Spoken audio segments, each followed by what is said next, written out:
Hello friends, आज हम देखेंगे एग्जैक्ट डिफरेंशियल इक्वेशंस को कैसे सॉल्व करते हैं। तो अगर कोई भी डिफरेंशियल इक्वेशन आपकी इस फॉर्म में है M X Y, M as a function of X Y D X plus N as a function of X Y D Y is equals to 0, इस फॉर्म में है जहां पर del M over del Y is equals to del N over del X है। ठीक है, ये partial differentiation किया है मैंने, एम का विद रिस्पेक्ट टू वाई और एन का विद रिस्पेक्ट टू एक्स।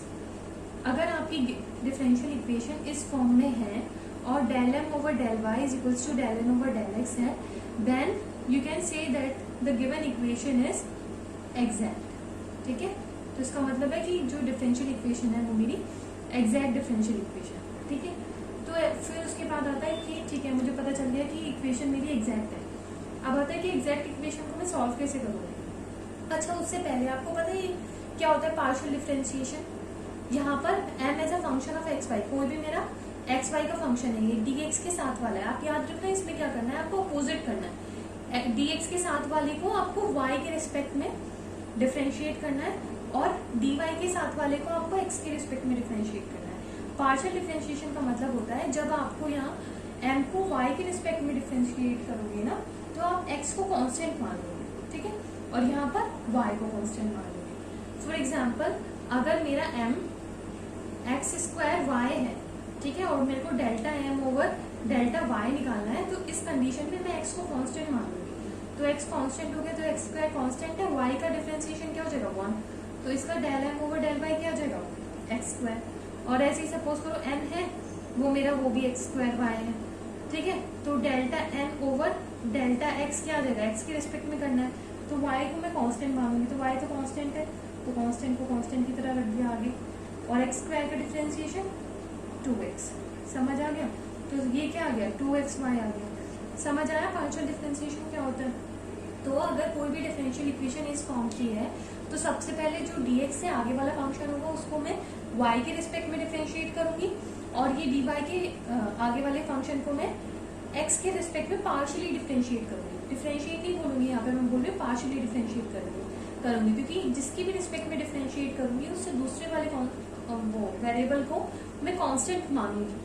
ठीक है, ड्यूरिंग द डिफरेंशिएशन। और अगर ये दोनों मेरे बराबर आ जाते हैं तो the given equation is exact differential equation. तो एग्जैक्ट हो गया तो उसको सॉल्व करने का तरीका क्या है, कुछ नहीं है, उसमें सिर्फ यहाँ पर इंटीग्रेशन लगा दो। नहीं, एक्चुअल में यहाँ पे मत लगाओ। फिर अगर आपको पता चल गया कि डिफरेंशियल इक्वेशन एग्जैक्ट हो गई, अब उसको आगे सॉल्व कैसे करोगे, तो उसके लिए क्या करना है आपको, सिंपली ध्यान रखना, डेल्टा ऑफ m उसको dx के रेस्पेक्ट में करना है, प्लस इंटीग्रेशन ऑफ ये एन डी वाई लेना है यहाँ पे। लेकिन यहाँ पर कोई भी टर्म ऐसा नहीं होना चाहिए जिसमें x हो।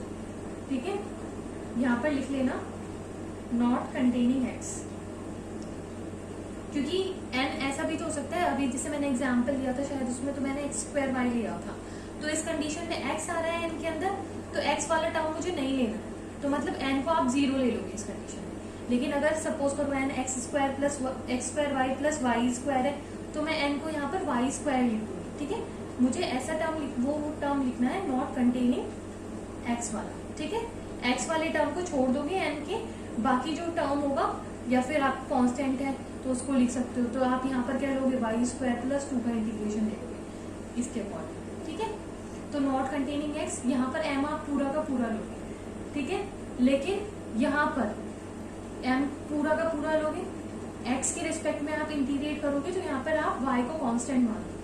और यहाँ पर क्योंकि x आएगा ही नहीं, यहाँ पे सिर्फ y आएगा, x वाला टर्म अलाउड ही नहीं है लेने, तो इसलिए आप y के रिस्पेक्ट में इंटीग्रेट आराम से कर लोगे। लेकिन यहाँ पर फिर आप y को कांस्टेंट, समझ आया। तो integration M D X plus integration N D Y के अंदर सिर्फ वो वाले टर्म्स आएंगे जिसके अंदर x नहीं होगा। ठीक है, इज इक्वल्स टू सी। तो ये मेरा उस गिवन डिफरेंशियल इक्वेशन का आंसर होगा। समझ आया। देखो, इसका जो पूरा मेथड है वो काफी मतलब लंबा है कि ये चीज कहाँ से आई है, कि हम डायरेक्ट लिख रहे हैं कि, लेकिन मैं क्योंकि मेरा फोकस है कॉम्पिटिशन पे ज्यादा, तो इसीलिए मैं आपको डायरेक्ट बता रही हूँ कि देखते ही आपको पता कैसे चलेगा कि डिफरेंशियल इक्वेशन एग्जैक्ट है कि नहीं? तो जो dx से आगे वाला पार्ट है उसको y के रिस्पेक्ट में पार्शियली डिफरेंशिएट करो और dy के आगे वाले पार्ट को x के रिस्पेक्ट में पार्शियली डिफरेंशिएट करो। अगर वो दोनों बराबर आ जाते हैं तो एग्जैक्ट डिफरेंशियल इक्वेशन है। एग्जैक्ट है तो उसका आंसर क्या होगा? उसको इंटीग्रेट करके सोल्यूशन क्या आएगा? तो उसका आंसर होगा इंटीग्रेशन ऑफ m dx। यहाँ पर जब आप इंटीग्रेट करोगे dx के रिस्पेक्ट में कर रहे हो तो y को कांस्टेंट रखो प्लस m dy। यहाँ पर आपको y वाले ही टर्म्स लेने हैं या फिर कांस्टेंट वाले टर्म्स लेने हैं। यहाँ पर कोई किसी भी टर्म में x नहीं आना चाहिए। अगर कोई टर्म था x वाला तो उसको आप नहीं लोगे during the time of integration, ठीक है। और इज इक्वल्स टू c। अब मैं आपको एग्जाम्पल करके दिखाऊंगी तो उससे आपको ज्यादा क्लियर हो जाएगा, ठीक है। तो एक एग्जाम्पल ले लेते हैं। फॉर एग्जाम्पल मेरा एग्जाम्पल है Y square D X plus 2xy dy is equals to 0। अब सबसे पहले मेरा काम है कि चेक करना कि इक्वेशन मेरी एग्जैक्ट है कि नहीं है। तो dx वाले पार्ट को मैं y के रिस्पेक्ट में पार्शियली डिफरेंशिएट करूंगी, del over del y square. y के रिस्पेक्ट में करना है तो क्या आ जाएगा 2y। अब इसको dy वाले पार्ट को मैं x के रिस्पेक्ट में करूंगी, ठीक है। तो 2xy कर दो तो 2y तो कांस्टेंट है, ऐसे एज इट इज आ जाएगा। x का क्या हो जाएगा 1, तो 2y आ गया। अब देखो del over del y, del m over del y, del n over del x, ये दोनों मेरे बराबर आ गए। So the given equation is exact, ठीक है। तो अब इसको सॉल्व कैसे करूंगी? इंटीग्रेशन ऑफ dx वाले टर्म को तो ऐसे ले लोगे y स्क्वायर dx प्लस इस वाले टर्म का मेरे को क्या लेना है? सिर्फ और सिर्फ वो वाला पार्ट जिसके अंदर x ना हो, not containing x, not containing x। तो इसके अंदर तो x है, इसके अंदर तो x है, तो ये 0 हो जाएगा इज इक्वल्स टू c। तो y स्क्वायर का क्या हो जाएगा? x के रिस्पेक्ट में करना है यहाँ पर, तो y स्क्वायर को y को यहाँ पे मैं क्या मानूंगी? कांस्टेंट। x के रिस्पेक्ट में इंटीग्रेट करना है, मैंने पहले ही बताया था आपको। तो y स्क्वायर तो मेरा इंटीग्रेशन से बाहर आ जाएगा। इंटीग्रेशन ऑफ dx क्या होता है? इंटीग्रेशन ऑफ dx x होता है, ठीक है। तो y square x is equals to c। Clear है? क्लियर है? अब एक और एग्जांपल देख लेते हैं। y square e raise to power X Y square plus 4x cube dx plus 2xy e raise to power X Y square minus 3y square dy is equals to 0, ठीक है। ठीक है, अब इसको मुझे सॉल्व करना है। तो ये x वाले पोर्शन को मैं पहले y के रिस्पेक्ट में डिफरेंशिएट करके देख लूंगी, partially differentiate. y square e raise to power X Y square plus 4x cube. मतलब ठीक से देखना कि मैं देखो y के रिस्पेक्ट में किस तरीके से इसको पार्शियली डिफरेंशिएट करूंगी। मैंने बोला y के रिस्पेक्ट में करना है तो x को मुझे कांस्टेंट मान के चलना है, ठीक है। लेकिन पहले टर्म में तो दोनों तरफ y आ रहा है, ठीक है। तो पहले y स्क्वायर का कर लेती हूँ, तो उसका आ गया 2y e raise to power X Y square as it is plus फिर y square as it is e raise to power X Y square का e raise to power X Y square, क्योंकि x तो constant है, x as it is, और y square का 2y, ठीक है। और इसका क्या हो जाएगा 0 y के रेस्पेक्ट में, क्योंकि ये पूरा कांस्टेंट है। अब फिर ये तो ये कितना आ गया, पहले इसको देख लो। तो आप क्या कॉमन ले सकते हो? आप कॉमन ले सकते हो y 2y e raise to power X Y square, आपने कांस्टेंट कॉमन ले लिया, 1 प्लस 2y तो हो गया, तो एक्स वाई स्क्वायर बच गया, ठीक है। अब दूसरे वाले को आपको x के रिस्पेक्ट में डिफरेंशिएट करना है पार्शियली, ये वाले टर्म को 2xy e raise to power X Y square minus 3y square. अब इसको x के रिस्पेक्ट में डिफरेंशिएट करना है, देखो इसका तो 0 हो जाना है, इसको देखो तो 2xy को एज इट इज रखो पहले, इसका क्या हो जाएगा e raise to power X Y square का e raise to power X Y square, फिर इसका x का 1 हो जाएगा और y स्क्वायर कांस्टेंट है तो ऐसे आ जाएगा, plus e raise to power X Y square को एज इट इज रखो, 2xy का क्या हो जाएगा 2y, बिकॉज x का 1 हो जाएगा, 2y कांस्टेंट है तो बाहर, ठीक है 2y। तो क्या आ जाएगा, आप देखो अगेन आप 2 Y E raise to power X Y square constant ले लो, 2 Y E raise to power X Y square, तो वाई स्क्वायर एक्स बचा, एक्स वाई स्क्वायर और इधर 1 बचा। तो आप देखो ये दोनों सेम आ रहे हैं ना, तो इसका मतलब क्या है, सो इसका मतलब क्या है कि इक्वेशन हमारी एग्जैक्ट है। एग्जैक्ट है तो आगे आप आराम से इसको इंटीग्रेट कर सकते हो। कैसे इंटीग्रेट करोगे, इसको x वाले टर्म को तो ऐसे एज इट इज इंटीग्रेट कर दोगे, y को बस कांस्टेंट मानना है during the time of integration, X Y square plus 4x³ dx, ठीक है। प्लस इसके अंदर आपको वो टर्म लेने हैं जिसके अंदर x ना हो, तो इस टर्म के अंदर तो x आ रहा है तो इसको तो हटा दोगे, इस वाले टर्म को ले लो तो ये हो जाएगा -3y² dy, इसका integration is equals to c, ठीक है, इसका integration is equals to c। अब क्या आ जाएगा इसका इंटीग्रेशन, इसका x के रिस्पेक्ट में करो, मैंने बोला था y को कांस्टेंट मानोगे, तो पहले वाले टर्म में देखो y स्क्वायर तो मेरा बाहर ही आ जाएगा, तो e raise to power X Y square का क्या हो जाएगा, e raise to power X Y square, ठीक है, और x का जो कोफिशिएंट है उससे डिवाइड करते हैं तो y स्क्वायर से डिवाइड हो जाएगा, ठीक है, इस y स्क्वायर से इस y स्क्वायर कट जाएगा, plus 4 x raise to power 3 का क्या हो जाएगा, integration x raise to power 4/4, इस 4 से ये 4 कट जाएगा, -3 y स्क्वायर का क्या हो जाएगा, y³ is equals to c। तो क्या हो गया, e raise to power X Y square plus X raise to power 4 minus y³ is equals to c is the answer, ठीक है। अब आराम से क्वेश्चंस हो जाएंगे। अब हम नेक्स्ट मेथड की तरफ चलते हैं। इसके बाद हमारा फोर्थ मेथड है लीनियर डिफरेंशियल इक्वेशन, ठीक है।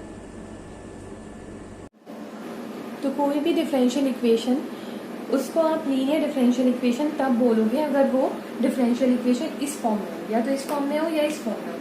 इसमें क्या है, देखो dy/dx plus py is equals to q। यहाँ पर p और q फंक्शन ऑफ x हो सकते हैं या फिर कांस्टेंट हो सकते हैं। यहाँ पर क्या है, dx/dy है, x है तो x into function of p, ये जो p है ये फंक्शन ऑफ y हो सकता है या फिर कांस्टेंट हो सकता है। ऐसे ही q, यहाँ पर p एंड q या तो ये फंक्शन ऑफ y हो सकता है या फिर कांस्टेंट हो सकता है, ठीक है। और ऊपर क्या था, फंक्शन ऑफ x हो सकते हैं या फिर कांस्टेंट हो सकता है, ठीक है। अगर इस फॉर्म में मेरी डिफरेंशियल इक्वेशन है तो मैं उसको बोलूंगी कि वो मेरी डिफरेंशियल इक्वेशन लीनियर है। फिर उसको सॉल्व कैसे करेंगे, अगर ये वाला केस है तो p या तो फंक्शन ऑफ x होगा, तो उस केस में अगर फर्स्ट वाला केस है तो आप इंटीग्रेटिंग फैक्टर निकालोगे। वो कैसे, e raise to power integration p, और p या तो मेरा फंक्शन ऑफ x होगा या कांस्टेंट होगा, तो उसको किसके रेस्पेक्ट में करूंगी, x के रेस्पेक्ट में, p इंटू dx, ठीक है। ये मैं इंटीग्रेटिंग फैक्टर निकालूंगी इसके अंदर, ठीक है। और इसके अंदर इंटीग्रेटिंग फैक्टर क्या निकलेगा, e raise to power p into dy, क्योंकि p यहाँ पर फंक्शन ऑफ y हो सकता है या फिर कांस्टेंट। समझ आया, दोनों में इंटीग्रेटिंग फैक्टर निकाल लूंगी। फिर पहले वाले में के लिए मैं क्या करूंगी, क्योंकि ये y है तो y की मैं पहले मल्टीप्लाई करूंगी इंटीग्रेटिंग फैक्टर के साथ, is equals to integration of q, फिर q की मल्टीप्लाई करूंगी इंटीग्रेटिंग फैक्टर के साथ इंटू dx, क्योंकि dx x के रिस्पेक्ट में होगा ये, प्लस c, ठीक है, प्लस c। तो ये इसका आंसर होगा। और इस वाले सिचुएशन के लिए, दूसरे वाले के लिए क्या लिखोगे आप, x into integrating factor is equals to q into integrating factor into dy plus c, ठीक है। अब इसका हम एक एग्जाम्पल ले लेते हैं, ये है एग्जाम्पल, ठीक है। अब इसमें dy/dx आ जाएगा 1 plus Y square divided by tan inverse y minus x, ये आ जाएगा dy/dx tan inverse y minus x। समझ आया। अब आप इसको y और x का अलग अलग कर लेते हैं, तो आप इसको लिख सकते हो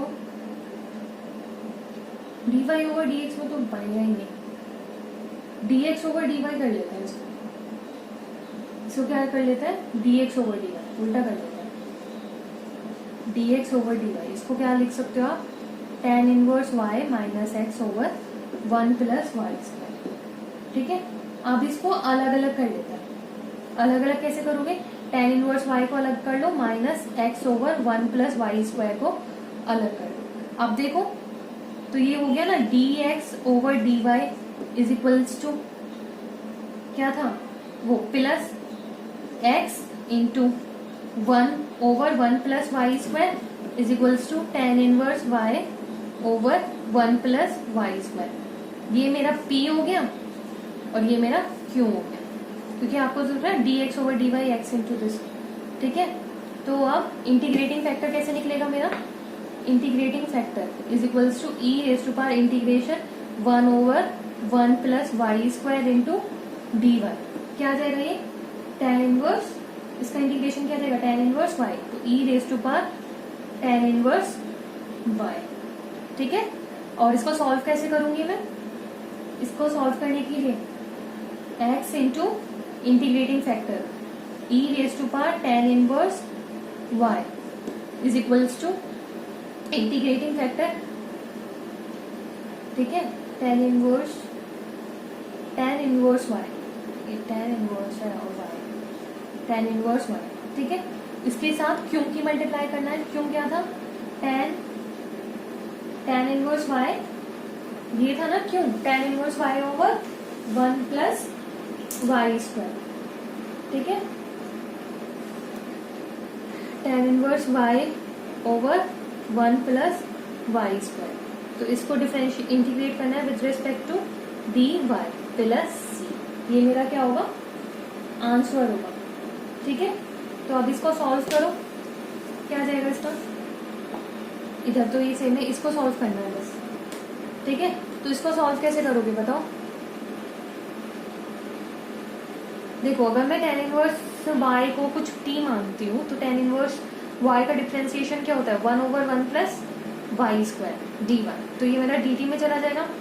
तो जब मैं उसको t मानूंगी तो ये मेरा dt में चला जाएगा 1 ओवर वाई स्क्वायर। तो क्या बचेगा? देखो, वो बचेगा e raise to power t। ठीक है, और ये मेरा t और इंटू dt, ये बचा, ये बचा। समझ आ रहा है कि नहीं?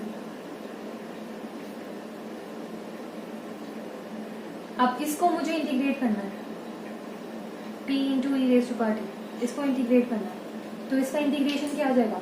t E raise to power T minus E raise to power T.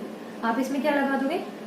By part लगा दोगे। ठीक है, t को as it is E raise to power का, E raise to power T का integration E raise to power T minus integration of, ठीक है, integration of E raise to power T का integration E raise to power T, ठीक है, into differentiation of this 1। ठीक है, फिर E raise to power T का integration again E raise to power T. ठीक है, तो T E raise to power T minus T आएगा। ये कैसे आया? यहाँ सारा इसमें आपने क्या लगाया? By part. ठीक है, तो ये आ गया। तो अब मैंने टी क्या माना था? tan इनवर्स y, तो इसका आंसर क्या आ जाएगा? tan inverse y E raise to power tan inverse y, ठीक है, minus E raise to power tan inverse y plus c, और इधर है ये हमारा। ठीक है, हो जाएंगे सॉल्व। ठीक है, इसी तरीके से बाकी भी हो जाएंगे। तो ये हमारा फोर्थ मेथड था, लीनियर डिफरेंशियल इक्वेशन। ठीक है, अब हमारे 3 मेथड्स और बचे हैं, उनको हम आगे आने वाली वीडियोस में कवर करेंगे। फिलहाल ये वीडियो यहाँ तक। आप क्वेश्चन सॉल्व कीजिए। ठीक है, आई होप आपसे अब सारे क्वेश्चन हो जाएंगे इसमें। ओके, अगली वीडियो में मिलेंगे। बाय।